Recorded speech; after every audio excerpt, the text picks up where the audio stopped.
नारायणाय परिपूर्णगुणार्णवाय विश्वोदयस्थितिलयो नियतिप्रदाय ज्ञानप्रदाय विबुधासुरसौख्यदुःख सत्कारणाय वितताय नमो नमस्ते।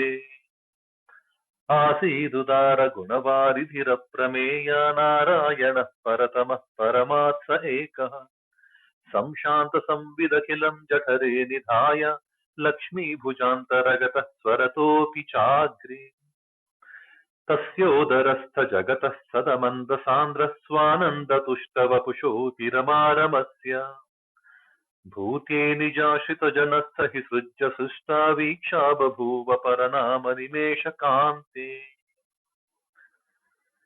नारायणं नमस्कृत्य नरं चैव नरोत्तमं देवीं सरस्वतीं व्यासं ततो जयमुदीरये देवं नारायणं नत्वा सर्वदोषविवर्जितं परिपूर्णं गुरूंश्चागीतार्थं वक्ष्यामि लेशतः लक्ष्मीनारायणं नत्वा पूर्णबोधान् गुरूनपि कुर्मः श्रीकृष्णगीतायाः भाष्यादुक्तार्थसङ्ग्रहम् महत्त्वाद् भारवत्वाच्च महाभारतमुच्यते निरुक्तमस्य यो वेदः सर्वपापैः प्रमुच्यते यदिहास्ति तदन्यत्र यन्नेहास्ति न कुत्रचित् हरिः ओम्।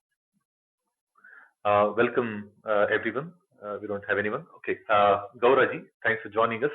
This is the weekly Saturday session that we have every Saturday that we meet at 8 o'clock. And in as much capacity as possible for 90 minutes or so, we will look at the meaning, the word by word meaning of the Bhagavad-Gita shlokas, as many shlokas as possible.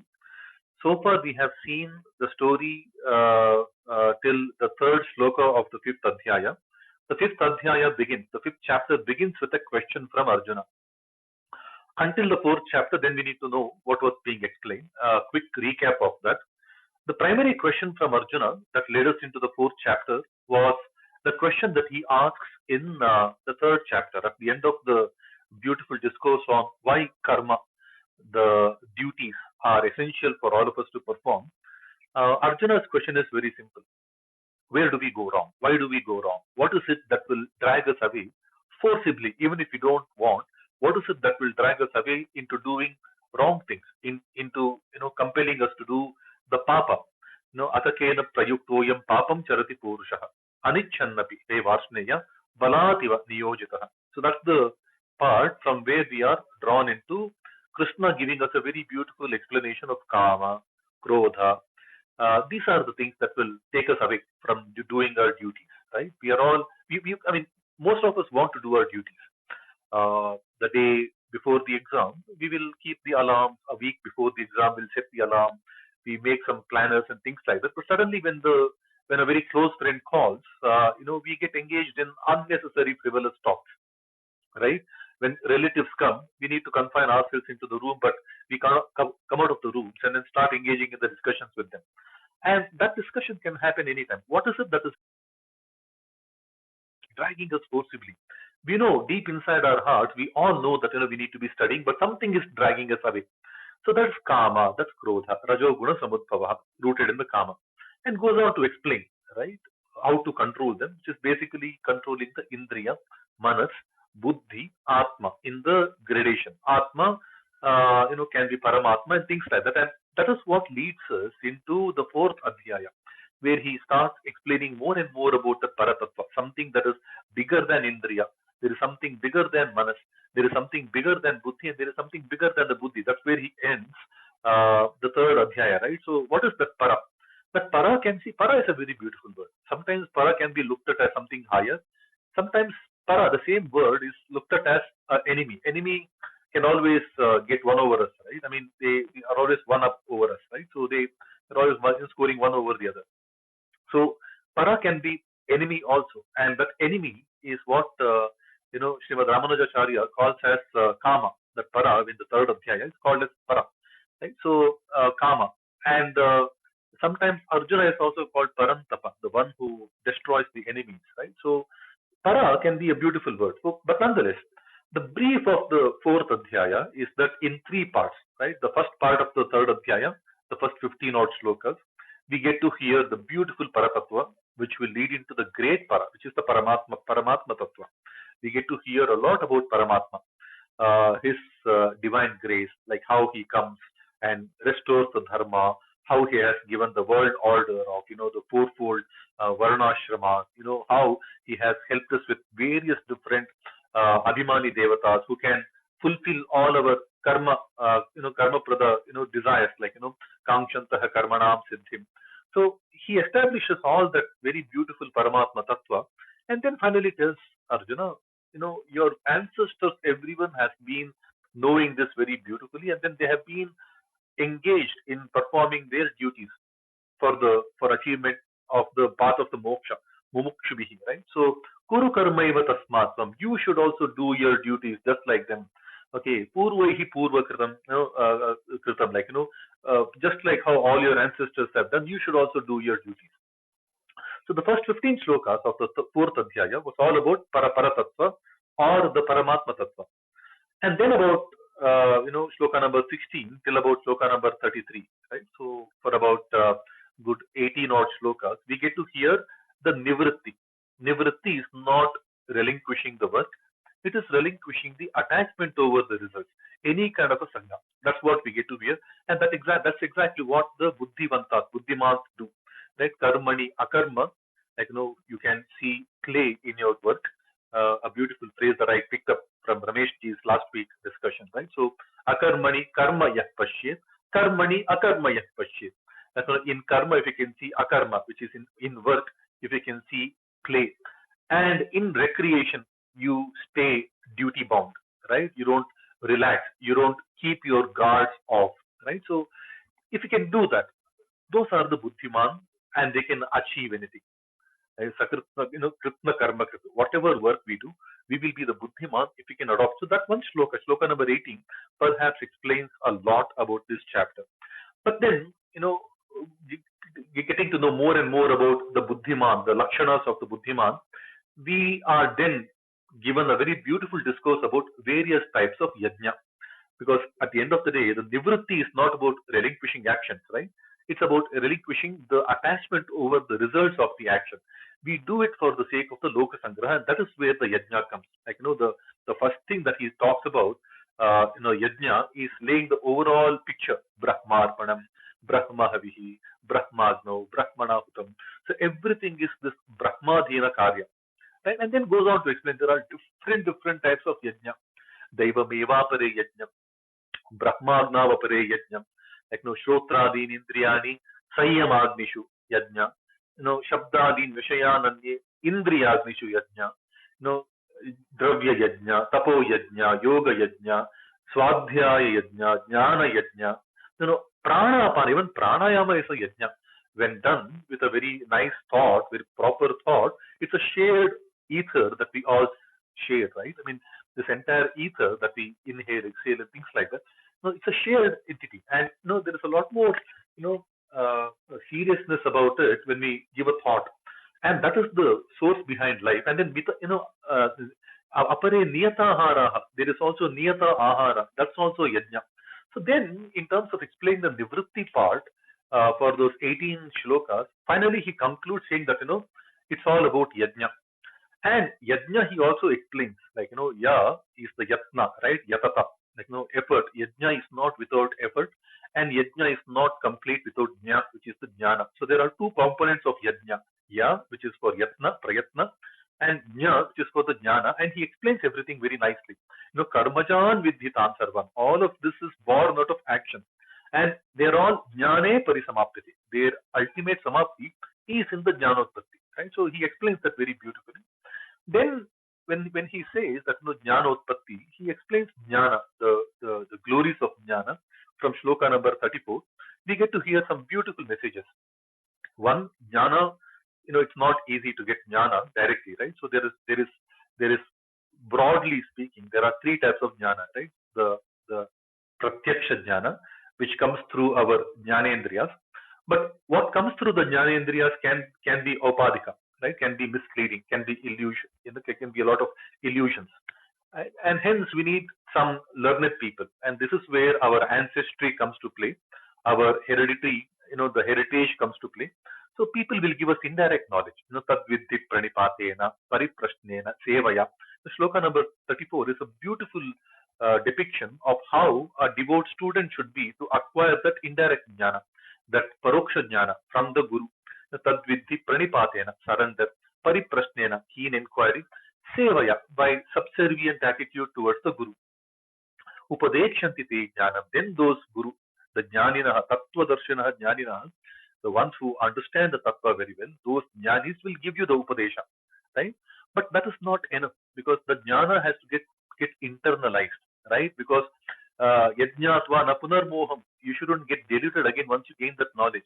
And yena bhutani asheshana drakshasyatmanitvamai. Once we gain that knowledge, we will be able to see the Bhagavan in every living being, right? That's the kind of a jnana. How does that happen? It happens by internalization. We need to keep on we call this procedure as dharana, right? Dharana, dhyana, samadhi. So there is an ashtanga. There is that procedure being laid out very beautifully. But nonetheless, what Krishna says is, nahi jnanena sadrisham pavitramiha vidyate. There is nothing more purifying in this world than the jnana. That swayam yoga samsiddha, the one who is yoga samsiddha, one who is constantly, the present continuous tense, right? The one who is constantly engaged in the yoga samsiddhi, kalena atmani vindati. He will obtain that jnana over time. He will realize that jnana over time. There is nothing to be worried about. And yoga samsiddhi is also explained in the third adhyaya. Karmani eva samsiddhi mastitaha. It is by doing our vihita karma alone is where we remain seated in the path of yoga samsiddhi, right? Karmaneva hi samsiddhi masita janakadaya. So he explains that very beautifully. And then finally, he also explains some beautiful characteristics, our attitude. Shraddha, to gain that knowledge, to internalize that knowledge, to realize that knowledge, to convert that indirect knowledge into wisdom, the way we call it, right? So to make it our own, we have to be shraddhavan, labhate jnanam, tatparaha or matparaha. The person has to be shraddhavan, he has to have absolute shraddha. Shraddha is again non-translatable, right? It doesn't have another synonym in Sanskrita. Sanskrita is a bhasha where almost every pada will have at least 5, 6. Some of the words can have 25, 26, samanarthaka pada. But Shraddha doesn't have another equivalent term in Sanskrita, right? It's the only term. A combination of faith, trust, multiple things come together, right? So loaded word. You got to be Shraddhavan, Labate Jnanam. We have to be Tatparaha, constantly leaning towards that Bhagavad Jnana. And Sayatendriya, because it's not easy to be Tatparaha. There are many distractions, and we will be compelled to give up also that pursuit, right? So we have to be Vichitendriya, right? We have to be Sayatendriya, we have to be completely self-controlled. And Jnanam Labdha Param Shanti Machirenadi Gachati. Once we acquire that Jnana, Param Shanti will come. Ultimate peace of mind, and that will lead to the Sukha.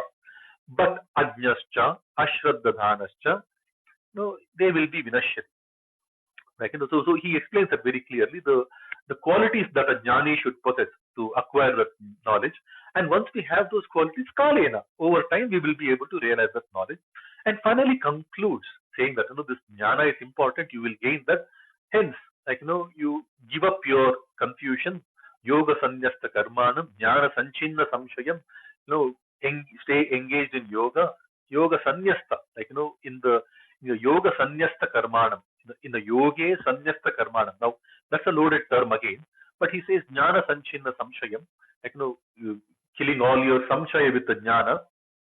Okay, then you atmavantam na karmani nibadhanti. Once you do that, you don't have any karma bandhana. Therefore, tasmat ajnana sambhutam. This ajnani type of a vairi that you have, Hritstam, the one that is seated in your hridaya, Hritstam, jnanasina atmanaha, using the sword, the weapon of knowledge, kill it, chitva enam, yoga matishta, embrace yoga, uttishta, get up and fight, to Arjuna. That's where we conclude the fourth adhyaya, right? But he also says two things. One is yoga sanyasta karmanam, he says in sloka number 41 of the fourth adhyaya. And he says yoga matishta, uttishta in the 42nd, the final. And that is where the confusion comes, and that is where we are led into. The fifth adhyaya begins with a question from Arjuna. Once you say yoga sannyasta karmanam, it might also be understood for somebody who's not paying enough attention. He says yoga sannyasta karmanam, giving up yoga sannyasa, like yoga karma. But that's the way. And then on the last sloka he says, yoga matishta, embrace yoga, take up yoga, which is karma yoga. So Arjuna's question begins in the third chapter with sannyasam karmanam krishna punar yogam cha shamsasi. Once you praise the the karmanam sannyasa, which is the sannyasa, the relinquishment of the action, and punah yogam cha shamsati, and then you again praise the karma yoga, right? Yachreya etayorekam, what is shreyaskara for me, tanme bruhi sunishchitam, tell me that very definitively. I think the fifth time in Bhagavad Gita, Arjuna is constantly worried about Shreyas, Shreyas, Shreyas, right? Again and again. A very similar question came in the third adhyaya, right? He says, once you tell Buddhi Yoga is better, then you are now engaging me in this Karma Yoga, and not just another Sadharana Karma Yoga, a Ghora, Tat Kim Karmani Ghore Mam Niyojayasi. That is where the Karma Yoga, the third chapter begins. So it's very similar. Okay, now, Yena Shreyo Hamapnyam, Tadekam Vada Nishchitya, Yena Shreyo Hamapnya, because Vyami Shreneva Vakyena, Buddhi Mohayasi Vame. With your confusing words, I'm getting confused. I'm getting deluded. Right? That's exactly where we see the third adhyaya. Very similar kind of a thing comes in the fifth adhyaya. But good thing is that this is the last time he's got that confusion. So the discourse now, which will span between chapter 5 and 6, the way we know, right? It's the longest Gita Upadesha we hear from Bhagavan Shri Krishna, close to about 60 shlokas in total, is one single discourse. This is the longest so far, right? We will hear some 28 shlokas from Bhagavan Vacha, which are bracketed as fifth adhyaya now, and another 32 shlokas which will continue into the sixth adhyaya without a break, without any further interruption from Arjuna. This is one single discourse, 60 shlokas worth of discourse coming from Bhagavan, perhaps the longest so far. There are two more sets of longer discourses that we will see in Bhagavad-Gita a little later, but so far this is the longest. Now, one thing that we need to bear in mind, after the second adhyaya had about one long discourse about 42, 43 shlokas, right? The 60 shlokas now perhaps gives an indication that in all the moroseness, in all the despondency, state of despondency, right? Arjuna has a very good hearing skills, has a very good listening skills. Though, the question that we begin with the fifth adhyaya indicates that, his hearing is little selective, right? But nonetheless, it shows a great deal of patience on the part of Arjuna.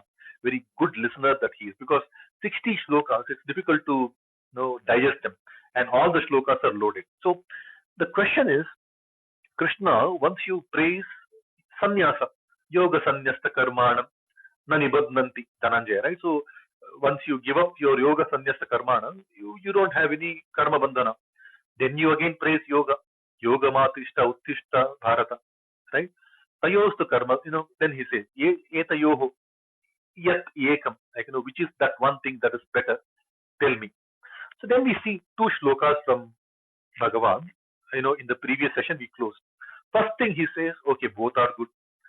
Sannyasa is good, yoga is good. Sannyasam karmanam Krishna, sannyasa karma yogascha.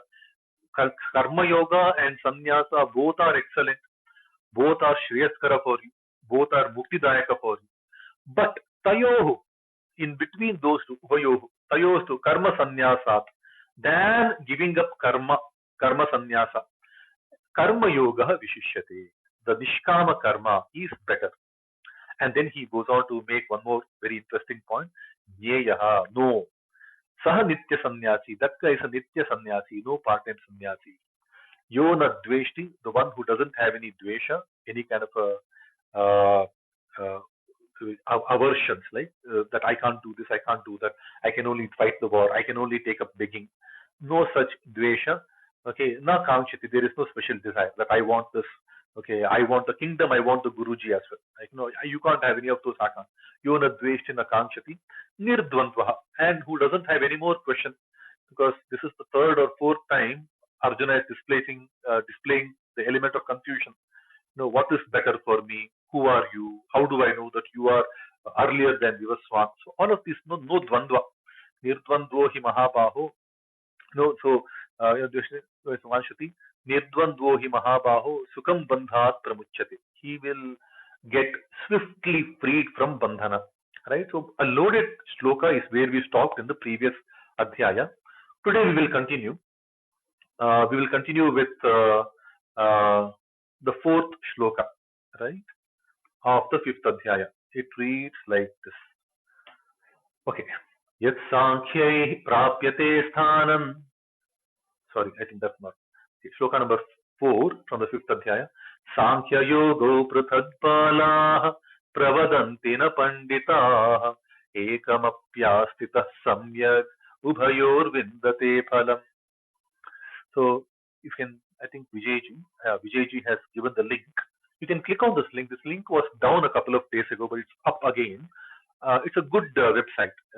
It's from the Aurobindo Institute, put together by Professor Sampadananda, one of the highly revered voices of Samskrita Bhasha, and an evangelist. I mean, he does a lot in terms of making Samskrita closer to each one of our lives. It's a very beautiful website, but we will not take this, on the face value. We will sometimes many interpretations will have some parampara related translation biases, and sometimes it will have its own different biases owing to the activities that they perform. So there will be some bit of biases or some kind, and we will, not that we are trying to do the best. In our limited capacity, we will try to see if there is an alternative view possible from any of this. But nonetheless, I think it's a good website to begin with, and that is what we make use of. Click on the link. We will directly come to the fourth shloka of the fifth adhyaya. Sankhya yoga prithak balah pravadanti na panditaah ekamapyastitah samyak ubhayor vindate padam. We need to first see the padacheda, because some of the words are complicated, compounded, right, by the sandhis, samasas, and things like that. So scroll down a little bit on the page. We see the padacheda. Padacheda reads like this: Sankhya yoga prithak balaha pravadanti na panditaha ekam api asthitaha samyak ubhayoho vindate phalam. So obviously there are a few sandhis. So prithak balaha, k becomes g. The karkasha vyanjana becomes mrudu, right? So just the sandhi. Ek api asthitah, apyastitah. So there is a yana sandhi. So samyak ubhayoho. So again just the ubhayoho vindate, ubhayor vindate. The visarga oho, visarga becomes repa. Visarga repa.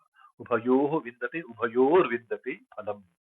Right? So that's the padacheda. We got a bunch of words. Now we will unjumble them, because sometimes in the shloka the words can be jumbled up, right? So we will unjumble them into a proper prose order that comes in the Anvaya, the section right above the padacheda.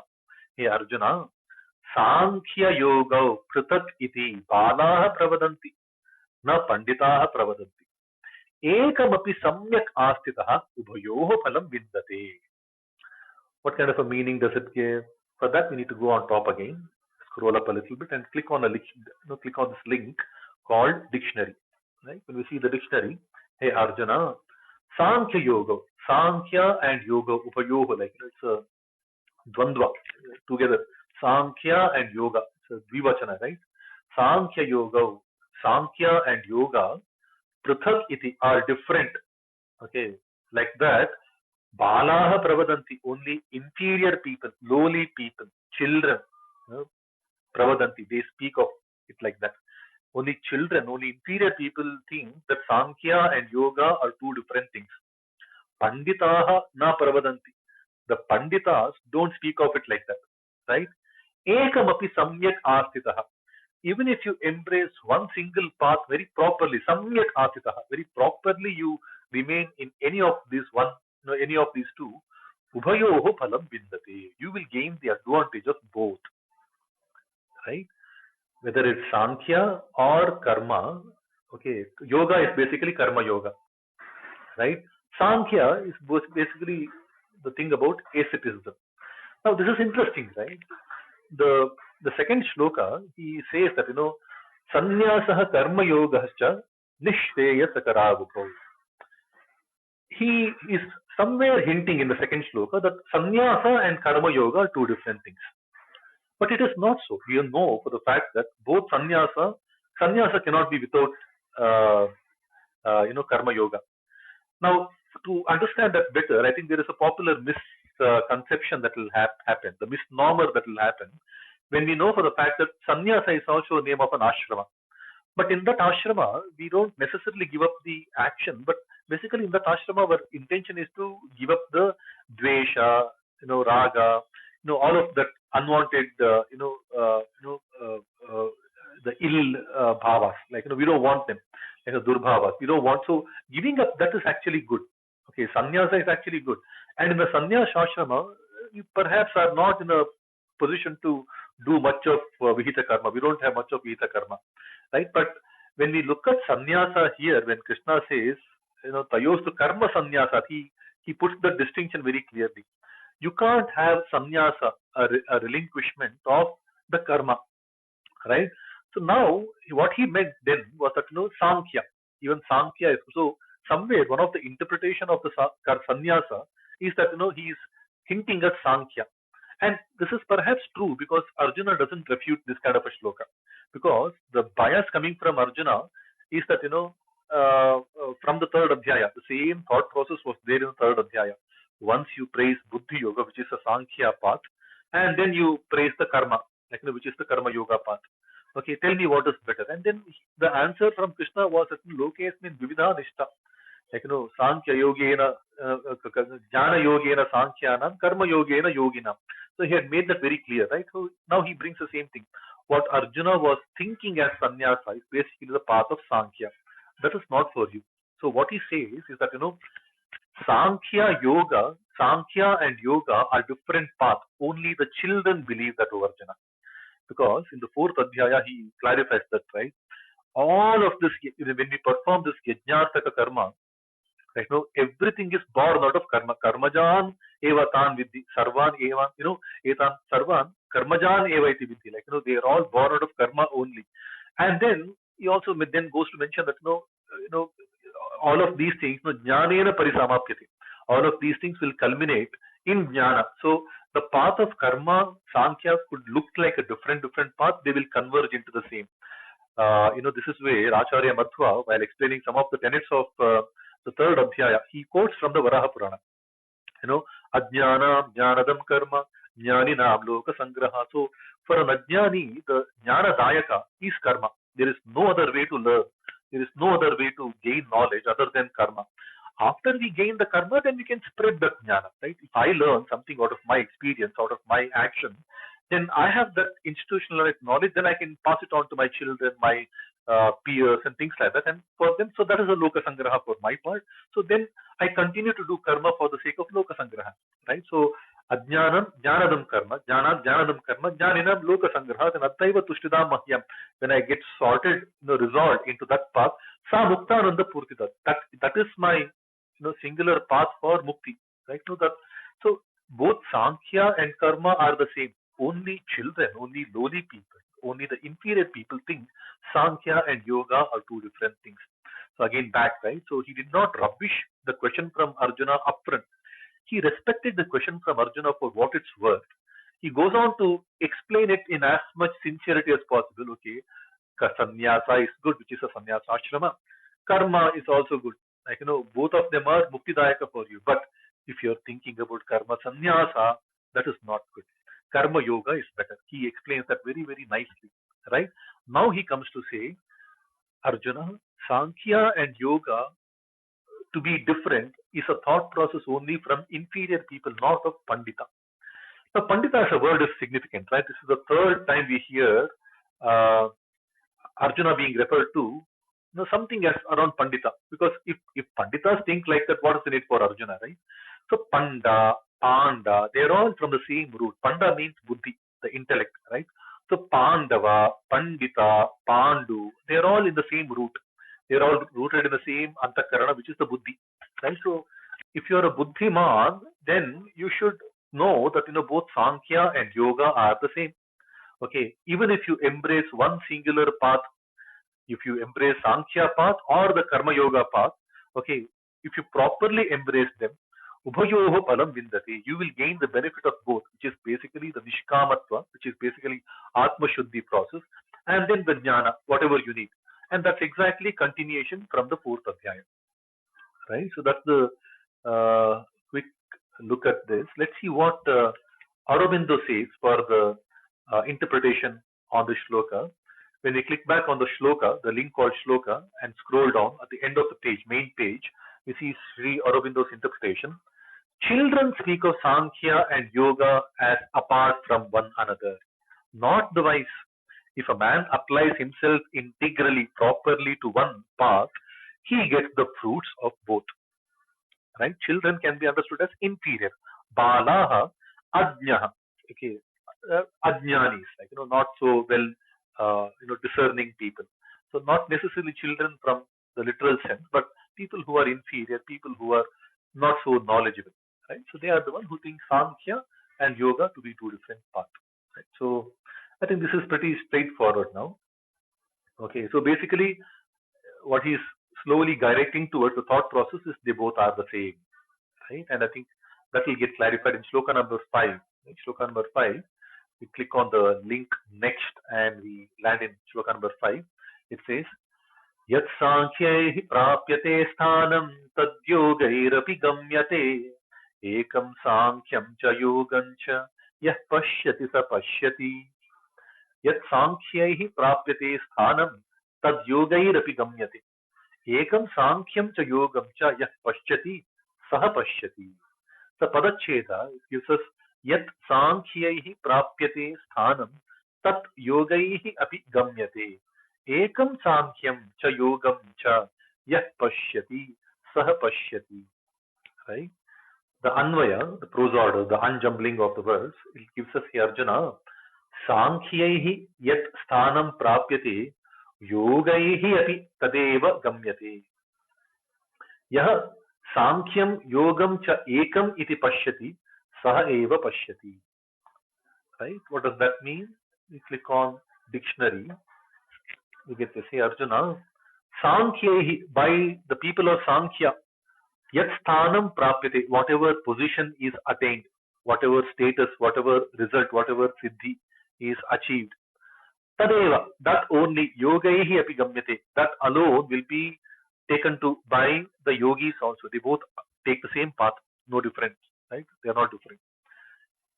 Yaha Sankhyam Yogam cha ekamiti pashyati, the one who looks at Sankhya and Yoga as the same. Saha eva pashyati, he is the one who properly sees. Right? There is no difference between Sankhya and Yoga. Because see, at the end of the day, the third shloka clarifies it much, much better. Jneyaha, no. Yaha nitya sannyasi, the one who is a nitya sannyasi. Yo na dveshti na kankshati. There is no dvesha, there is no akanksha. Nirdvandva, no confusion. Which means you just do your work. Right? You can't have allegiance like, this is what I need to do, this is what I need to do, I need to better than this gori war. See, again, sannyasa, when we say giving up dvesha, they are all good for the sannyasa ashrama. But Arjuna can't adopt that right now. He has to fight the war.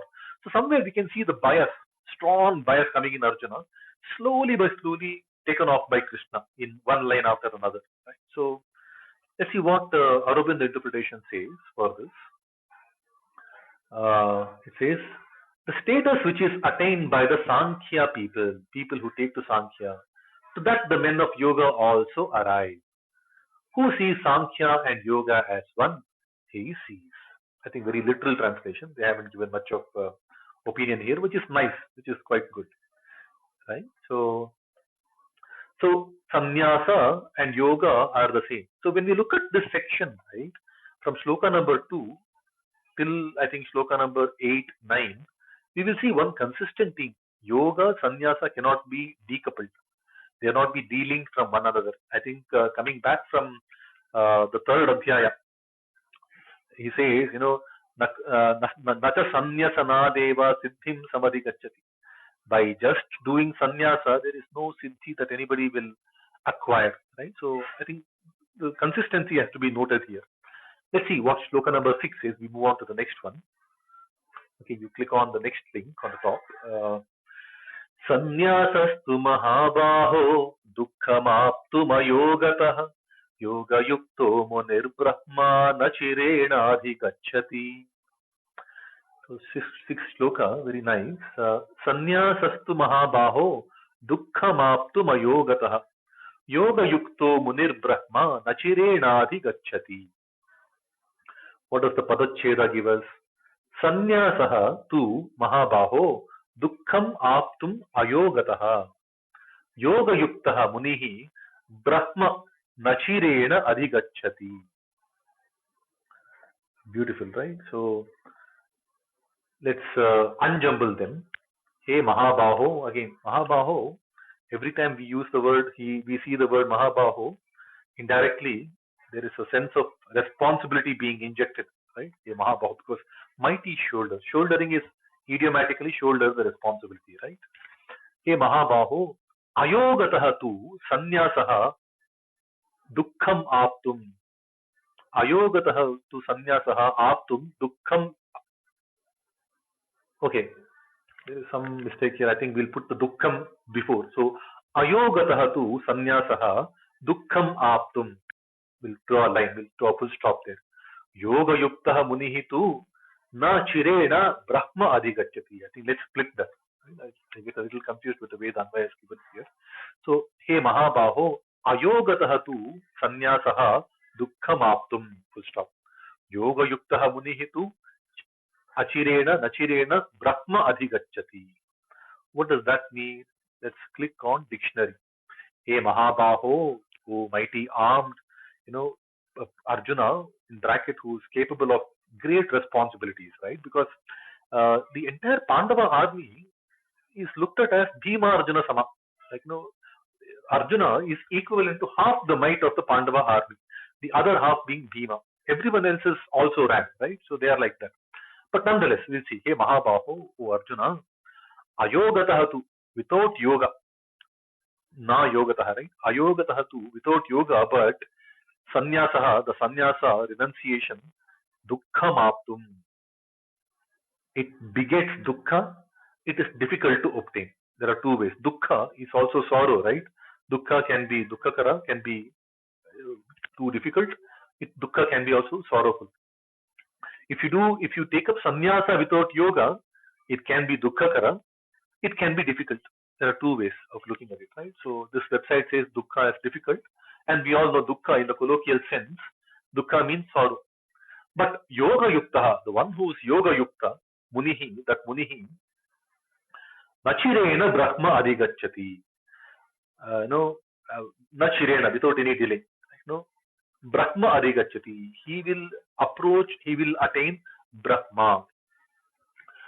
Now, Brahma, right? I mean, Brahma is Brihatvat Brahma. But if you look at the Shankara Bhashya, I think Shankaracharya brings in a quotation from Taittiriya Mahanayana Prashna, right? So, Nyasa iti Brahma, Brahma hi Paraha. So, Nyasa itself is Brahma, Sannyasa itself is Brahma.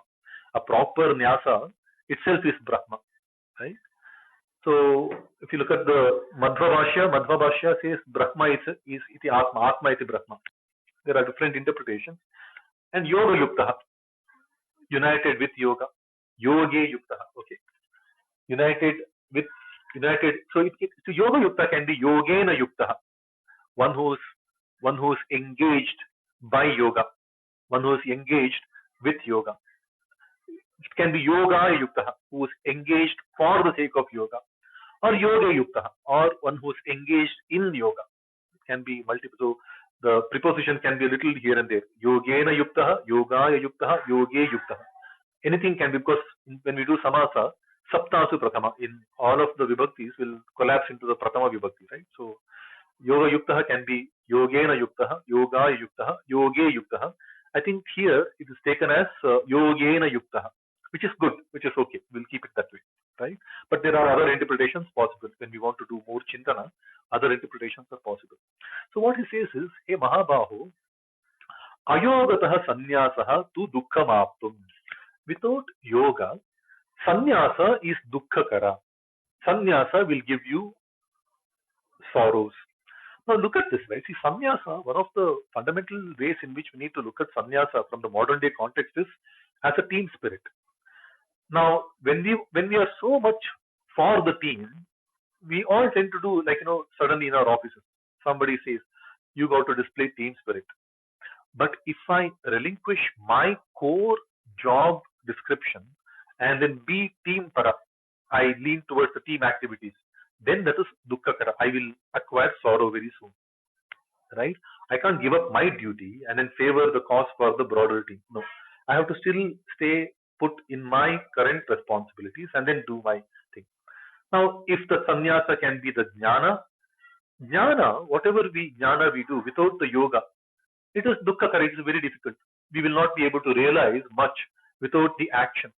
Right? The best words of wisdom come from people who are karma yogis, absolute karma yogis. They have the best realizations about life, about what Paramatma Tattva is, about what various Atmas are, about multiple other Jivatmas. Talk to them, they will give us the best. So, both ways when you look at it, if sannyasa is jnana, then, ayogataha, sannyasaha is difficult. Dukkha it then becomes difficult. Durlabha. Like, but if the sannyasa is the literal relinquishment of our things, okay, of our actions, then ayogataha sannyasa is very, very dangerous. It will give us the sorrow. On the other hand, yoga yukta munihi. See, munihi is Ishvara Swarupasya Mananat, one who does the constant manana of the Ishvara Swarupa. He is the Muni. Or Muni can be, Atma Manana Shila, like, one who is constantly contemplating on the Atma. But nonetheless, see, at one point in time, when some of the schools of thought, when we collapse the the the lines between the Atma Paramatma, I think somewhere we can make them both look at the same way. But nonetheless, one who is constantly contemplating on the big thing, right? What is that inside me? What is that big thing that's around all of us? That is the Muni. One who is always, Manana Shila, who constantly does the contemplation. He is the Muni. Yoga Yukta Munihi. That Muni, the contemplating person, who is constantly in the yoga, he's engaged in yoga, he's engaged by the yoga, he's engaged for the sake of yoga. Nachirena, without any delay, Brahma Adhigachati. Brahma can be, Atma Adhigachati, he will realize the self, going by the Madhva Bhashya. Nyasa Adhigachati, which is going by the Shankara Bhashya, which is he will gain proper sannyasa, sannyasa Adhigachati, or Brahma Adhigachati. Bhagavan, he will acquire the path of the Bhagavan. And that Bhagavat Adhinata, being subservient under the Bhagavan, perhaps comes a little later, can be explained a little later, but nonetheless, clearly drawing the line here, you can't be a sannyasi without yoga. So when we look at this section, I think the constant theme right from the second shloka till shloka number 9 odd is that it is a section I would like to call it as Yoga Yukta Sannyasa. Sannyasa cannot be ayogataha, it is a Yoga Yukta Sannyasa alone. Right? So this entire section, the common theme, the consistent message is Yoga Yukta Sannyasa. That's the way we need to see. Let's see what Aurobindo interpretation says for this. We go on top and then click back on the link called Shloka, hyperlink of the Shloka. Scroll down. But, O Arjuna, O mighty armed Arjuna, but renunciation is difficult to attain without yoga. Okay, again, Jnana is difficult to attain. Renunciation is dukkha-kara, is bound to be sorrowful without yoga. The sage who has yoga, the sage who is engaged in yoga, attains the Brahma very soon. And again, Brahma can be Atma, can be the Paramatma, can be the Nyasa itself going by the Shankara Bhashya. And again, Shankara Bhashya is based on the Taittiriya Upanishad, right? Taittiriya Mahanarayana Krishna, right? So it is based on that, right? So that's the quick interpretation. So basically, again, the consistent theme being that you can't be Ayoga Yukta Sannyasi, it has to be a Yoga Yukta Sannyasi. Sannyasi is always in work. You can't give up your duties.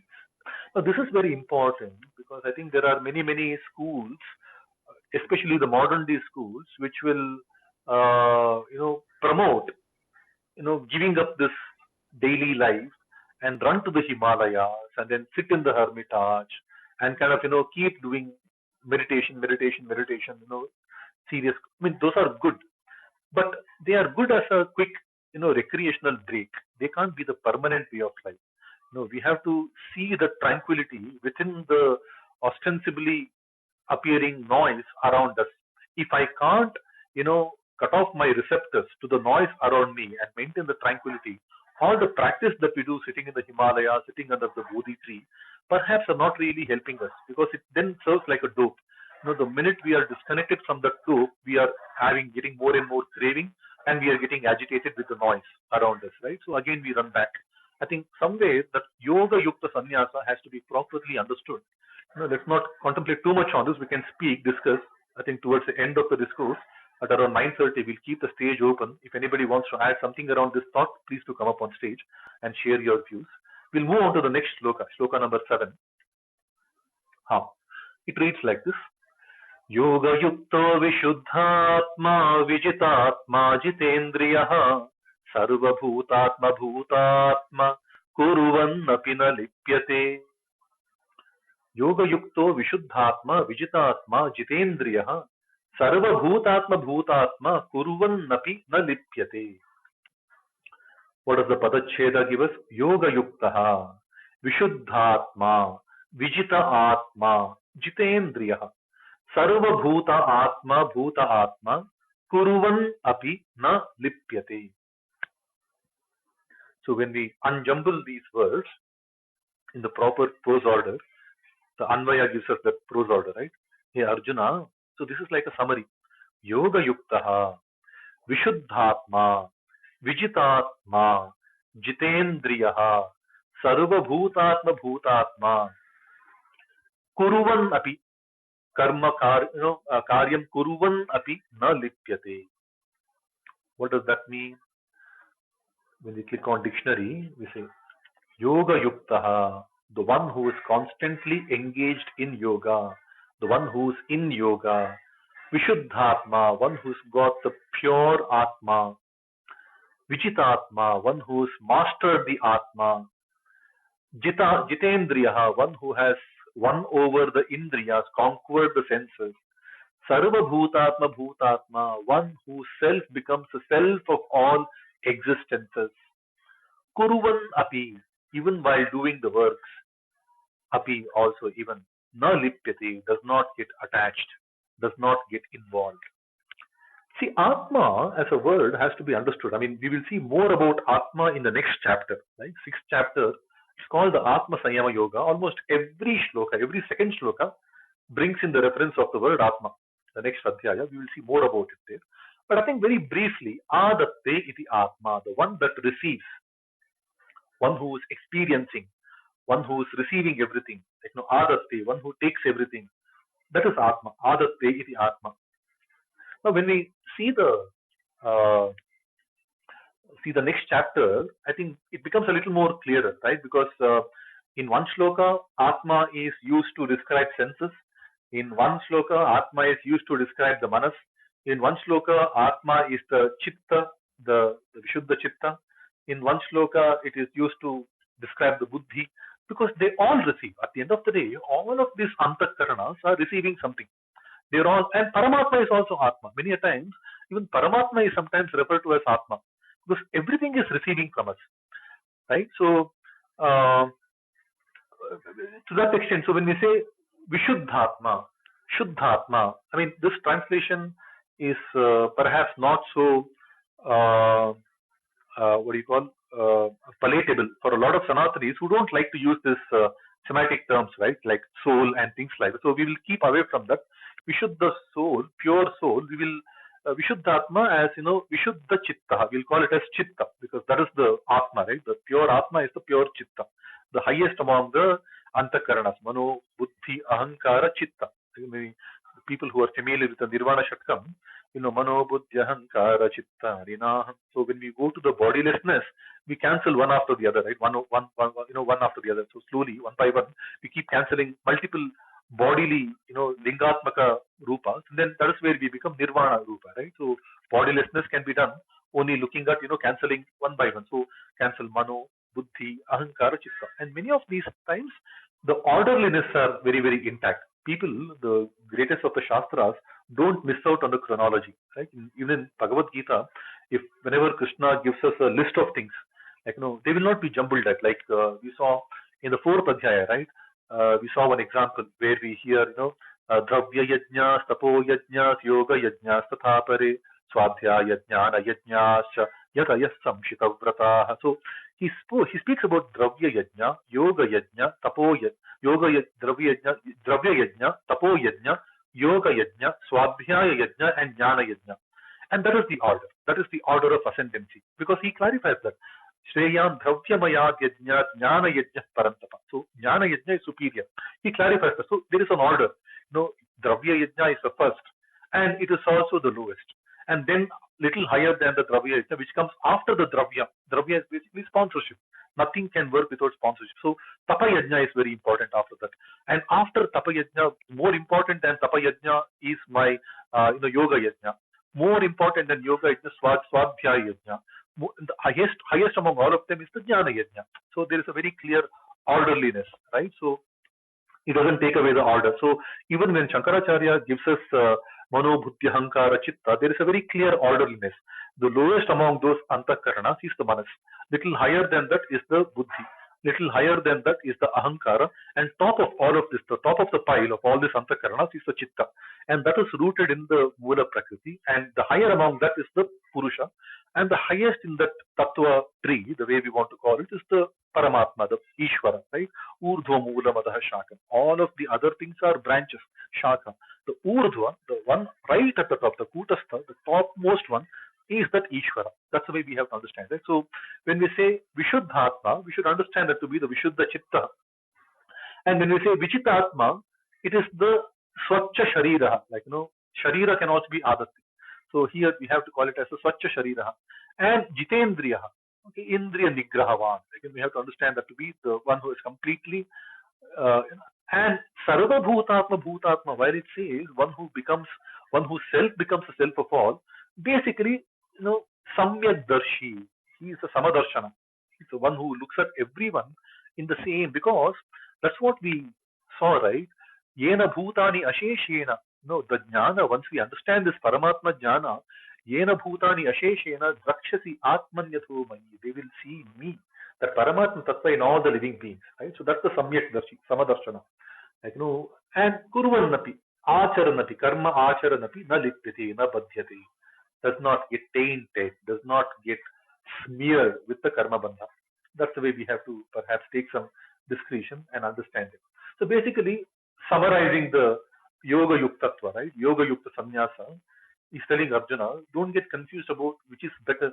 They are all the same. And Nacha Sannyasana Deva Siddhim Samadhikachati. Just by adopting Sannyasa alone, you will not get any Siddhi. That was spoken in the third Adhyaya. And Karmani Akarma Pashye. Like, when we look at all of these things, this is like a summary. The sannyasa, proper sannyasa that we are talking about is Yoga Yuktaha, Vishuddha, Vichitatma, Jitendriyaha, Sarva Bhutatma. Whatever he does not get tainted. Right? Kuruvannapin. And he just doesn't say that. He explains that by the Tattva. Right? And Tattva is a beautiful thing that is brought out by Krishna chapter after chapter. Right? In the second Adhyaya, we see Krishna mentioning about Tattva. Right? Tattva Darshibhi. Nasato Vidyate Bhavo, Na Bhavo Vidyate Sataha, Ubhayorapi Drishtontah Tvanayos Tattva Darshibhi. He mentions the element of Tattva, and then he goes on. Now, after that, he brings the Tattva. In the third Adhyaya, he says, Tattva Vittu Mahabaho Gunakarma Vibhagayohu Guna Guneshu Vartante iti Matvana Sajjate. It is the gunas which are playing on the gunas. Ahankara Vimudhatma Kartahamiti Manyate. But when you understand it by the Tattva, Gunakarma Vibhagayohu, in this mess of actions and the Subhava based on the guna, it's the gunas which are playing on the guna, not individuals. Right? So Guna Guneshu Vartanta iti Matvana Sajjate. Then he doesn't get engaged. So understand everything by Tattva. Right? Even in the fourth Adhyaya, when he spoke about the Paramatma Amsha, the greatness of the Paramatma, he reminds him, understand this by Tattva, Janma Karma Cha Medidyam Yoveti, Evam Yoveti Tattvataha, Tyaktva Deham Punarjanma Neti Mameti Sojana. So, even this greatness of this Paramatma, understand by the tattva, and tattva is easily available. When we look at any of the darshanas, like if people are familiar with the Patanjali Yoga Darshana, I think the 26th tattva there is the Ishvara tattva, right? The Paramatma tattva. So Paramatma tattva comes there. Understand that by the tattva. Tattva is the elemental truth. It's the scientific, rational, elemental truth. And there is always a arbitrary characterization that is done to those tattvas, and then we can contemplate about them. But they are all proven in many scriptures. Like for example, Acharya Madhva has submitted a very broad thesis called the Vishnu Tattva Vinirnaya. Like it's not like he was contemplating inside a cave and suddenly one day he came down to earth and said, okay, this is now the truth. Vishnu is the Paramatatva. And then people say, Jai Ho, Jai Ho. That is not it, right? Astu, Astu. That is not the case. They had to sit through lengthy debates. There is Purva Paksha. There is an alternate hypothesis being presented. So a lot of things need to happen. So it's all very scientific. And Krishna insists, understand all of this by tattva. Now the tattva of this sannyasa amsha, he brings in the shloka number 8 and 9. Right? Shloka number 8, it reads like this. Naiva kinchit karomiti yukto manyeta tattvavit pashyan shrunvan sprushan jighan nashnan gachan swapan shvasan. Naiva kinchit karomiti yukto manyeta tattvavit pashyan shrunvan sprushan jighan nashnan gachan swapan shvasan. I think there is a continuation that will happen in the next shloka, but we'll see the padacheda for this first. Na eva kinchit karomi iti yuktah manyeta tattvavit pashyan api shrunvan sprushan jighan ashnan gachan swapan shvasan. What does the Anvaya give us?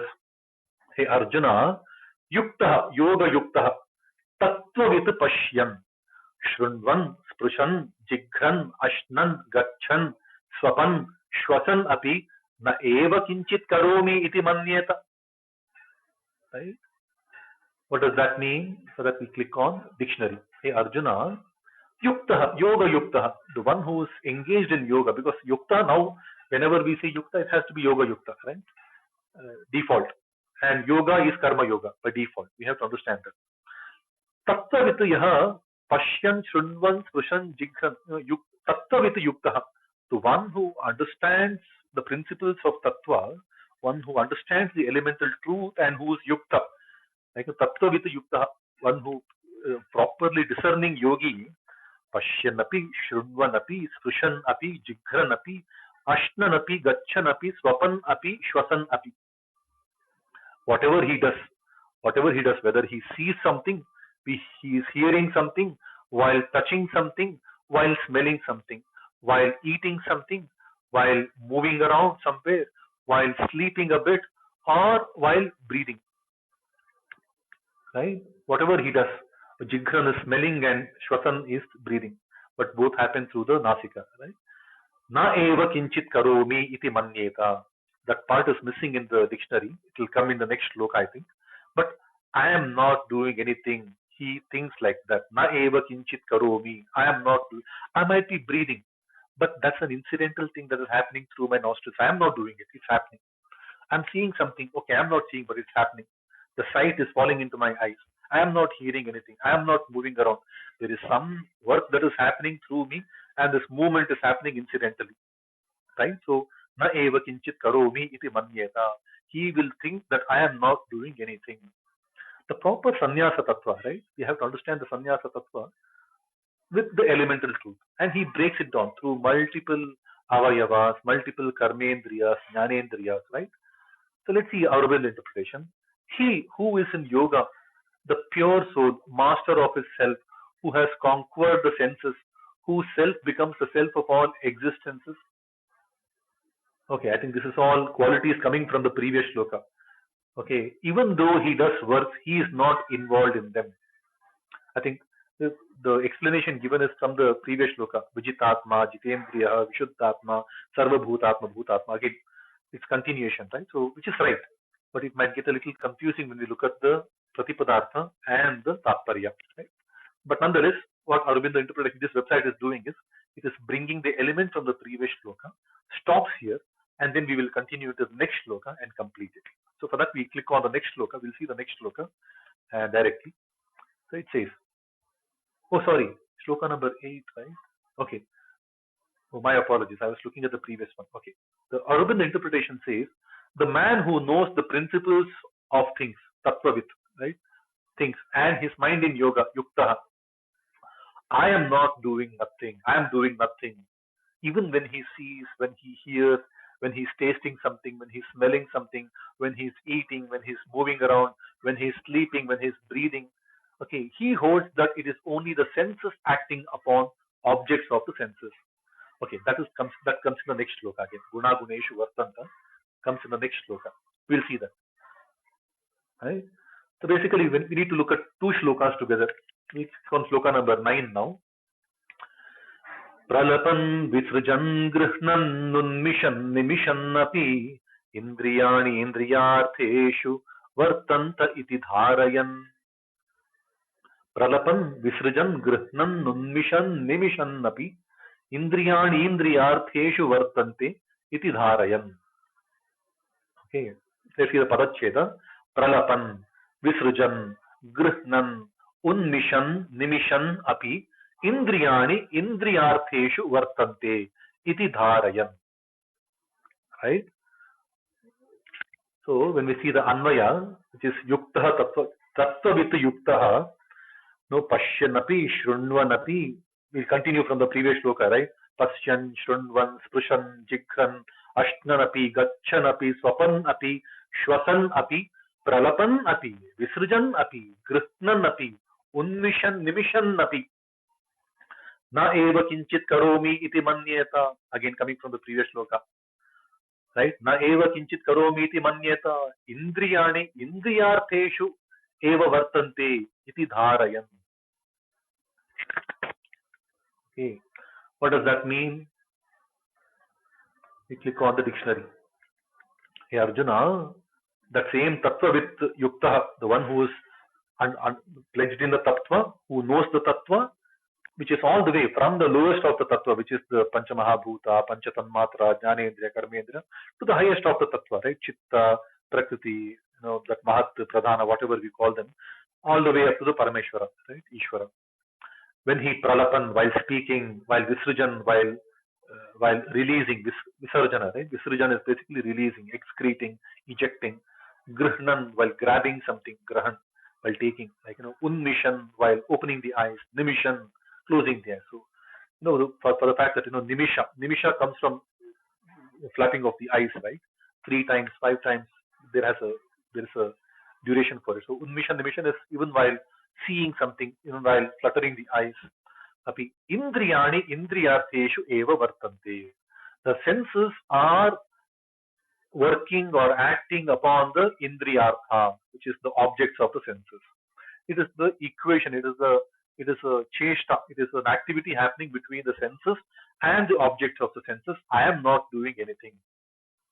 Okay, indriyani indriyartheshu vartante iti dharayan. By properly thinking, wearing, the dharayan is basically I invoke that feeling in me, right? Dharayan. Holding that way, holding those thoughts, holding the thought that it's the indriyas which are playing on the indriyartha. I am not doing anything. Like that he thinks. Okay. Na eva kinchit karomi iti manyeta. He thinks that I am not doing anything. Right? So sannyasa is about giving up that vanity that I am doing. Ahankara vimudhatma kartaham iti manyate, right? Third adhyaya. Right? I am not doing anything. There are gunas in the object, there are gunas in me, they play on each other. I have the indriyas and there are objects of the senses, they play on each other. I am not doing anything. Nothing is for me. Once that disconnection happens, there is no attachment, na sajjate. There is no attachment. So understand it by the tattva. Look at the elemental truth and you will know that, it's a different way of understanding the sannyasa. Sannyasa is not without yoga. It is yoga yuktaha. Yoga yuktaha tattva vit manyeta. One who understands by the tattva. Na eva kinchit karomi iti manyeta. Indriyani indriyartheshu vartante iti dharayan. Like, he will think that the indriyas are playing on the indriyartha. Right? The experiences. Let's see the Aurobindo interpretation for this one. It says, the man who knows the principles of things, which is tattva, thinks that his mind in yoga, I am not doing nothing. even when he speaks, he is receiving something, when he is ejecting or excreting, when he is opening his eyes or closing them, while holding that, it is only the senses acting upon the objects of the senses. And dharayan, right? Dharana is a little longer process. It's not easy. I can't just say that, okay, it's the senses playing on them. I have to internalize that thought process. It's a long contemplative procedure. I think we have Yogi ji in the audience section. I think he's a practicing, yoga guru. I think some of people like him perhaps will be able to explain better. How long does it take, in nirantara, satata practice to internalize some of the habits? It's not easy because some of these antakaranas are very shrouded deeply in that ignorance. Ahankara is deep. It's not an easy thing, right? So yeah, and then again, Shraddhaji, we have Shraddhaji on the stage. She's also practicing yogini, right? So some of them will perhaps be able to allude to, how long does it take. So dharana is not easy, as we say, dharayan, but dharana, it's very difficult to wear that, to hold that thought and internalize that thought. It's not easy, right? So we'll move on to the next one. So I think from now, I think we'll get into a different section. The first 9 slokas, right? I call them, in my own little understanding, I call it as the Yoga Yukta Sannyasa. He explains how the Yoga Yukta thought process should be, Yoga Yukta Bhava should be, Yoga Yukta practices should be, right? Nirantara Bhava. Now we will see the Brahma, because Brahma Adhigacchati, right? Now there are different interpretation of the Brahma, because, Brahma can be Nyasa, Brahma can be Atma. We will see Brahma City. What is that Brahma City? What is it to be in Brahma Adhigachana? Like, when we approach that Brahma City, what is it? Now we'll get into the understanding of the Brahmi City. That is the way I see. For the next 11, 12 shlokas, we will see the Brahma City. So, because Brahma City is also brought in as a reference in the second Adhyaya. Second Adhyaya ends with the concept called the Brahmi City and the Nirvana. Isha Brahmi City hi Partha. This entire Chita Prajnata, Chita Dhitva, all of this thought you have about Chita Prajna, eventually it is Brahmi City. Now we get to hear what is that Brahmi City, right? It begins with the 10th shloka, very important. A lot of people, like how we kept on repeating shloka number 18 in the previous shloka, right? So previous chapter, shloka number 18 in the 4th adhyaya, which is karmanya karmaya pashyet, akarmani cha karmaya. While that shloka is the quintessential summary of the entire 4th adhyaya, this shloka number 10 of the 5th adhyaya, many Vyakhyanakas, many Bhashyakaras, many commentators, they hold this shloka to be the heart of the entire 5th adhyaya. If we understand this one shloka well, we understand the entire 5th chapter very well, right?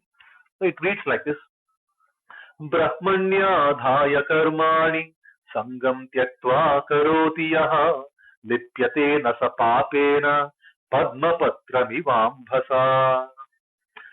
Brahmanyadhaya karmani sangam tyaktva karoti yaha lipyate na sa papena padmapatramivambhasa. Right? When we see the Padacheda gives us Brahmani Adhaya, Brahmanyadhaya, Karmani, Brahmani Adhaya Karmani, Sangam Tyaktva Karoti Yaha, Lipyate Na Saha Papena, Padma Patram Iva Ambhasa. Right? When we unjumble them, Arjuna, Yaha Sangam Tyaktva Brahmani Karoti, Brahmani Adhaya Karoti, Saha Ambhasa Padma Patramiva Papena Na Lipyate. It's a very beautiful, again, one more simile coming, right? It's an upama there. There is a comparison. Every time Krishna brings some comparison, I think these are all class comparisons. But we'll see. What does that Anvaya mean?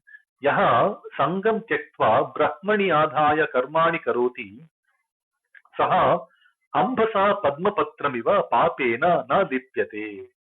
When we click on the link dictionary, we see, hey Arjuna, Yaha, the one who Sangam Tyaktva, having given up the Sangha, having given up the attachment, Brahmani Adhaya Karmani Karoti, by being, by reposing, by founding in Brahma, he performs all his karma, right? Saha, that person, ambasa padma patramiva, like the lotus petal in the water, papena na lipyate, does not get attached, stained, tainted by the papa. The papa, again, we have to see, right? Papa, sin is again a very semantic term. You should give up that term, sin, and see papa as the wrongdoings. I think that's the simplistic translation we can see papa. But it's very beautiful. The one who gives up the sangha. I think so far we have seen different types of sangha. What type of sangha do we need to give up? When we look at the second adhyaya, he says, Mate sangaha astu akarmani. From akarma, you give up the sangha. So sangha can be very misleading when it is given in a very general sense. Sangha, what exactly is sangha? Again, the best bhashya for Bhagavad-Gita is Bhagavad-Gita. Okay? So we have to go back to the earlier statements from Krishna to know what exactly he means by when he says sangha. On one side he says, Mate sangaha astu akarmani. So akarmani sangam tyaktva, number one. Then in the fourth adhyaya he says, tyaktva karma phala sangam, karma phala apekshe sangha. We have attachment over the karma phala apeksha, right? So we have expectations, whatever we do, whenever we do something, we have an expectation. So karma phala apekshe sangam tyaktva, right? So two things that come very prominently. Okay, so there is one more thing that he says in the second adhyaya, in the same shloka where he says, Mate sangostva karmadi, ma karma phala hetuhu bhuhu. You are not a karma phala hetuhu. So hetutve sangha, attachment that, I am the cause of things. It is happening because of me. That, I am doing it for this purpose. Like, that hetutva.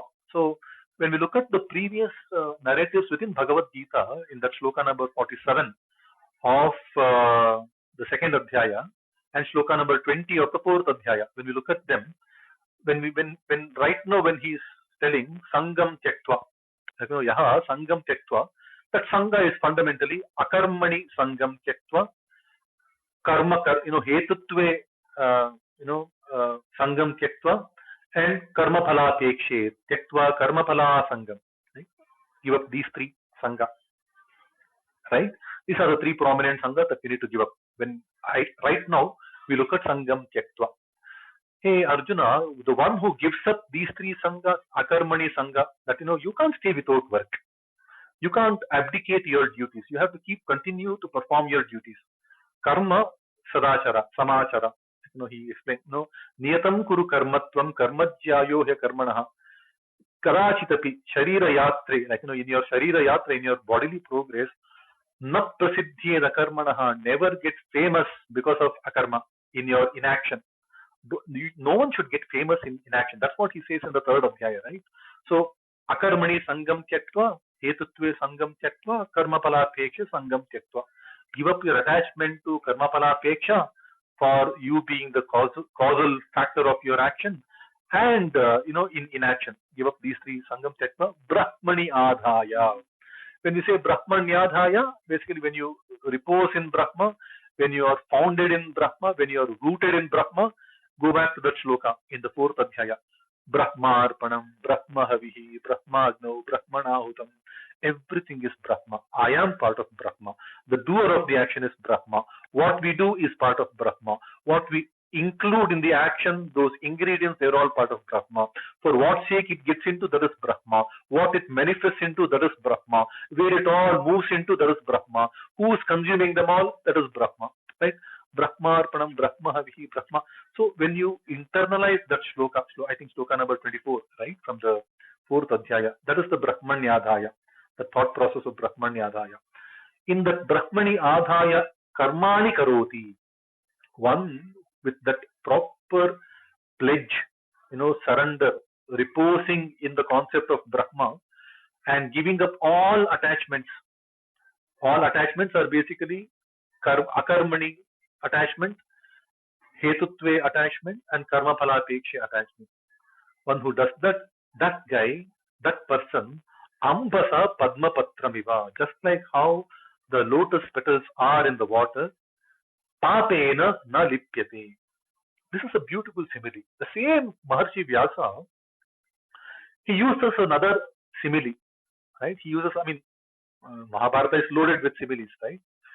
There is a very famous Subhashita that comes in the Shanti Parva, right? It says, Yasya nasti nija prajna kevalam tam bahushrutah nasa janati shastrartham. One who doesn't have a proper prajna, but he does only kevalam bahushrutam. He only does a lot of rote learning, right? Nasa janati shastrartham. He does not know the proper shastrartha. Just like darvi suparasaniva, just like how the ladle stays inside the vessel of rasam, sambar, suparasaniva. Suparasa is basically your curry. So a ladle inside the curry, does not have any prajna. It doesn't know but in a rote sense, it is stirring the curry. It is kind of, beating some of the vegetables, mashing some of the vegetables. It does a lot. The ladle does a lot, but it doesn't have the prajna. But here, so darvi suparasaniva, it is a jada vastu put into action, and that is aprajnata. It is absolutely no consciousness. But here, padmapatra mivambasa, there is life in the padmapatra. The lotus stalk, the lotus leaves, the lotus petals have life. They are living in the middle of that slush. Lotus, wherever the lotus is, like when we say pankaja, normally there are many other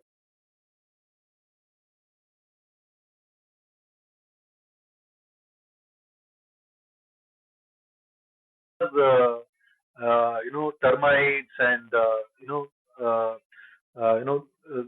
many other creatures, bad unwanted things are also there in the lake. But when you say pankaja, pankaja, we normally associate that to be the lotus, not for any other unwanted things, right? So it's a slush. The lotus stays in the slush, right, and doesn't run away from the slush. Because when you look at Arjuna's inclination, all until this point in time, somewhere he is looking for a chance where he can run away from the war, right? Somewhere that mental conditioning is that, second time, after the third adhyaya, where he was hinting that, oh, Buddhi Yoga is good, then why are you engaging me in this gory war? And now again in the same mindset, right? He's asking, you're talking about sannyasa, oh Krishna, now then you again praise the karma. Okay, tell me what is good. Can I take up sannyasa? Can I relinquish everything and take to the asceticism? That's exactly the inclination, right? That's where the bias from Arjuna is pretty strong. And here, this upama is so nice. You can't run away from the slush. The slush called the war. Whatever goriness you see in this, whatever morbidity you see in this, slush is a slush. You have to be like a Padma Patramivambasa, not like Darvi Suparasaniva. You can't be lifeless like the ladle. He didn't quote that because there is a aprajna. There is a lost prajna kind of a state. Darvi Suparasaniva is not good. Many of us, when we want to take to sannyasa and things like that, we want to cut off from activity. We want to cut off from responsibility. Oh, this is not for me. I shouldn't react to this. I shouldn't do anything about this. Oh, we have to accept the reality. We have to accept the problem. We have to keep on doing our dharma. Dharma is fundamentally what is good for each one of us. When there is adharma happening, if I have a kshatra svabhava, if I have done many things in my life that are kshatra prabhava related to, which is basically getting rid of the dangers around us and things like that, I have to continue doing that. I can't relinquish those things. Just because now I think, okay, this is not the higher teaching. The higher teaching is sannyasa. The higher teaching is padmapatramivambasa. I should not get affected. I should not get affected is not like the Darvi Suparasaniva, where there is dead jadatva being displayed. Padmapatramivambasa, you continue to live in that slush. You continue to take care of your welfare. Right? Padma continues to shine brightly, continues to hold that wax layer on top of it. It does not let anything to happen. It has its own defense mechanisms when when something comes to attack it, when there is a damage to the stock. It has its own defense mechanism. It doesn't stay away from that. That's a very beautiful simile being drawn. So the distinction drawn, I think, in the Vedanta Deshika, Deshika's commentary, he brings in that Padmapatra is living inside the slush. It is not running away. It is not dead. That distinction is clearly drawn in some of the bhashyas as well. Right? So very beautiful summary. So basically, give up your sangha. And sangha, what are the sangha? Those threefold sangha. And stay in the Brahmani Adhaya state. which is going back to the shloka number 24 of the 4th Adhyaya. Everything is Brahma. Sarvam Kalvidam Brahma. Satyam Jnanam Anantam Brahma. Brahmarpanam. Brahmavihi. Brahmagno. Brahmanahutam. Brahmaiva Tena Gantavyam. Brahma Karma Samadhina. Tasmat Sarvagatam Brahma. Nityam Yajne Pratishtatam. It is all in Brahma. Right? We are all doing. So let's see what Aurobindo translation says. Right? He who having abandoned all attachments acts reposing his work on the Brahman is not stained by the sin, even as water clings not to the lotus leaf. Right? So very simple. Give up your attachments, stay rooted, founded in Brahma, Brahmisthiti, and even when you live amidst all the slush, you stay untainted. Right? It's a very clear thing, very nice thing. We move on now. Move on to the 11th shloka. It says, Kayena manasa buddhya kevalairindrayairapi yogina karma kuruvanti sangam tyaktva atma shuddhaye. I think a question might arise when we look at the previous shloka, right? Why should I do that? Why should we even bother about being brahmanyadhaya karmani kuruvanti? Why should we even take that brahmisthiti? Why should we give up that attachment? Why should we stay away from the taint of papa? And papa again is not sin, right? Papa is basically wrongdoings. Why not? What's the harm? Right? This shloka is primarily a continuation from there to explain why. It says, Kayena manasa buddhya kevalairindrayairapi yoginah karma kuruvanti sangam tyaktva atma shuddhaye. Why should you give up the sangha? Is answered here. First, let's see the padacheda. Kayena manasa buddhya kevalaihi indriyaihi api indriyairapi yoginah karma kuruvanti sangam tyaktva atma shuddhaye. Now, when we unjumble these words, we get the prose order, right? The anvaya. It reads like this: Yoginaha. Okay, the Yoginaha. Kayena manasa buddhya kevalaihi indriyaihi api sangam tyaktva atma shuddhaye karma kuruvanti. Right? What does that mean? Click on the dictionary. Yoginaha, the yogis. Kayena, only by the body. Manasa, just with the mind. Buddhya, just with the intellect. Kevalaihi, only by them, merely by them. Merely by indriyaihi, just by the organs of action. Karmendriyaihi api. Also, sangam tyaktva, having renounced, having given up all the attachment. Again, attachment is the threefold attachment, right? We spoke about akarmani sangha, hetutve sangha, karma phalapeksha sangha. Tyaktva atma shuddhaye karma kuruvanti. Right? Abandoning the attachment, they do work for the self-purification. Right? Atma shuddhaye. This is very important. Why do we have to do the work by founding ourselves in the Brahmisthiti? That's the only way to eliminate our vasanas. That's the only way to get rid of the prarabdhas, the karma, the sanchita karma, whatever we have, right? If we have resistances, we need to know that the vasanas are pretty strong. The tendencies are very, very strong. If we are attracted towards something else away from the path of our duty, it is a direct indication that we are not learning enough. And learning is basically, we know all of these things. Learning is basically elimination of the ajnana. If you want to look at it that way, whenever we learn something new, we have basically eliminated an element of ajnana. Right? Otherwise, it won't be convincing. We won't learn anything that is unconvincing, which means we know something about it already. We know the thing already when we look through properly. And when we notice in our own lives, right, whenever we are learning something new, something special, it is not an easy job. And most of us might have experienced this in different proportions. When things are going tough, we are learning more, right? I'm sure all of us can relate to mugging lengthy history lectures, right? By hearting the the mathematical tables, right? They were difficult, but that difficulty, it kind of created such a huge repository of knowledge. It is one of the superior knowledge that we continue to possess. For which we had hardship in the younger days, like the handwriting. When we want to, most of us might have practiced this cursive writing, right? It's difficult. It's not easy to stay slanted, imitate the same pattern, sticking to those 4 lines or 6 lines and things like that, and drawing that properly. It might be very difficult, but only when we have experienced the difficulty had been a very very fruitful learning. And I think all of us can relate to that. That's perhaps is a universal truth. So Atma Shuddhi is basically the learning that is happening, getting rid of the unwanted tendencies, right? It is, and that happens only through practice. So all of these things, yoginaha, whenever hatha yoga, people who practice hatha yoga also perhaps know this. When we are facing the extreme hardship is where we are learning a lot. Our body is also getting conditioned a lot. The more comfortable we are getting into the same asana, I think our learning is marginally reducing, right? Call it the law of diminishing, marginal utility or whatever we call it, right? The more and more comfortable we get with anything, the less and less we learn.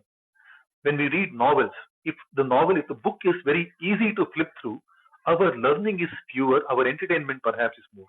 But if a book, like if somebody has touched upon a book called The Interpretation of Dreams by Sigmund Freud, very difficult to flip the pages. In one page, we get stuck perennially. In the modern day, I think there is an author called Nassim Nicholas Taleb.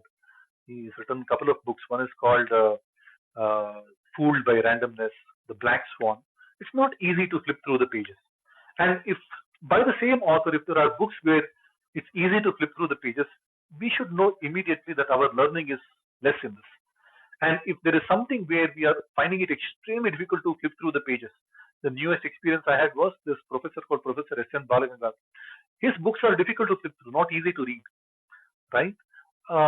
Which means there is a lot more to learn. The more I put myself into that. Now, after first couple of chapters, 2-3 chapters, then once we understand the premise in which the author is coming through, then that book becomes flip through, which means I have got rid of some of my tendencies which would have made me otherwise, without which my learning would have been much more smoother. So if we can apply our own life experiences, we will be able to understand this message very, very nicely. We have to surrender to the Brahmicity, Brahmani Adhaya, Sarva Karmani, without any Sangha. When we push ourselves for the sake of Atma Shuddhi, by giving up our, bodily, manas and buddhi kind of a thing, kevalahi indriyai, karma kuruvanti.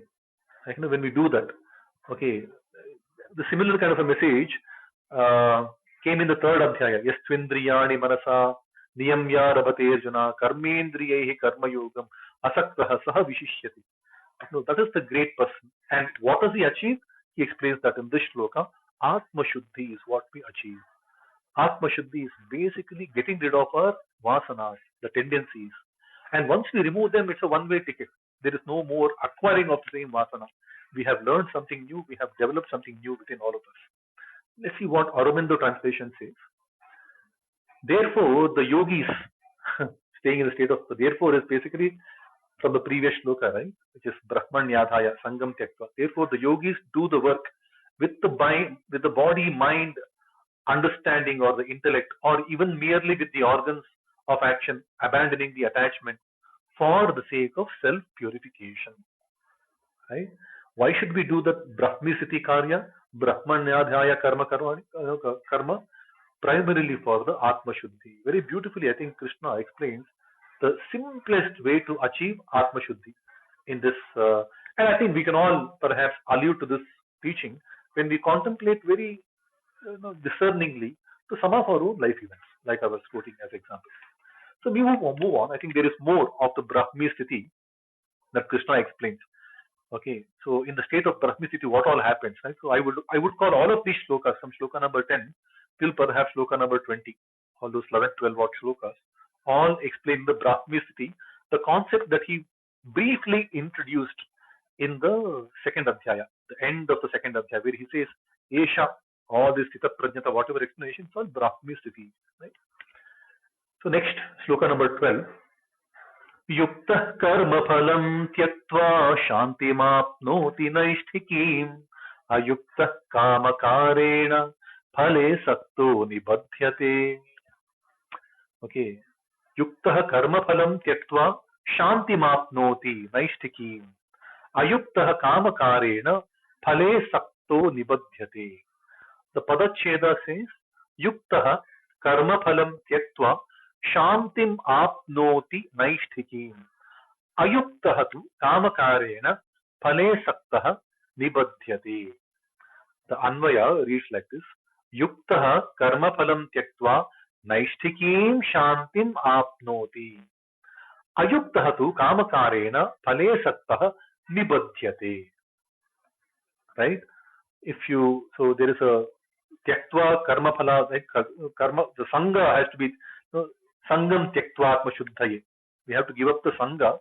We have to do the tyaga of the sangha. That's what it says, right? Now, what is the importance of the tyaga, the tyaktva, and not doing the relinquishment of those sangha, right? What happens if you don't give up the attachment or if you give up the attachment, right? What does it mean? We click on the dictionary. Yukta karma phalam tyaktva. What do we give up? The karma phala sangha, right? Akarma sangha. Yukta karma phala, karma and phala sangha. So karma phala can be sangha of karma and phala. Those are the two, right? So akarmani sangha ma astu, karma phala asangam tyaktva. Those are the two things, right? So sangha is basically akarma sangha and karma phala teksha sangha. Basically karma and phalam tyaktva or karma phalam tyaktva. Yuktaha, the one who is a yogi, one who is engaged in yoga, having given up the karma phala, or we can say karma and the phala, right? Karma phalam tyaktva, naishtikim shanti apnoti. Okay, the brahmi shanti, the para shanti apnoti, he will acquire. Ayuktaha, the one who is not so engaged, which means one who is still attached to the karma phala, right? Ayuktaha kama karena, by the action of the desire. Okay, kamakarena, for the sake of the desire, being rooted in the desire, being rooted in the kama karana. So phale sakta, by being completely interested in the phala, being attached to the results, nibadhyati, he gets constantly bound. Right? I think this is very straightforward. Okay, when we give up the karma phala, okay, when we give up our attachment on the results, we are always under peace. We never lose our brain. We never lose our mind. We never lose ourselves. But when we are constantly create a situation where we can't do without that result, then we are bound by that result. Whether it appears or not, whether it materializes or not, we are constantly bound by that. Right? So that is basically the meaning. Let's see the Aurobind interpretation. By abandoning the attachment to the fruits of the works, the karma phala can be karma cha palaha cha or karmasya phala. We can see both. We can look at it as a bahuvrihi and the tatpurusha, right? By abandoning the attachment to the fruits of the works, the Atma in union with Brahma attains peace of wrapped foundation in Brahma. But the Atma not in union, not in yukta, not in yukti, attached to the fruits and bound by the action of desire. Okay, he's always bound by the action of the desire, which means he will keep on acquiring more and more karma bandhana, more sanchita karma, which will then manifest at one point in time, the future birth, as a tendency, as a vasana, as a prarabdha. I think we will stop here. Not much to contemplate. Let's conclude the room. 3, 2, 1. Namaste Vasudevaya Preyasame Priyottama Samasta Guna Sampurna Nirdosha Nandadayine Mukopi Yat Prasadena Mukunda Shayanayate Raja Rajayate Rikto Raghavendram Tamashraye. Jai Shri Krishna. Have a beautiful weekend, people. Have a beautiful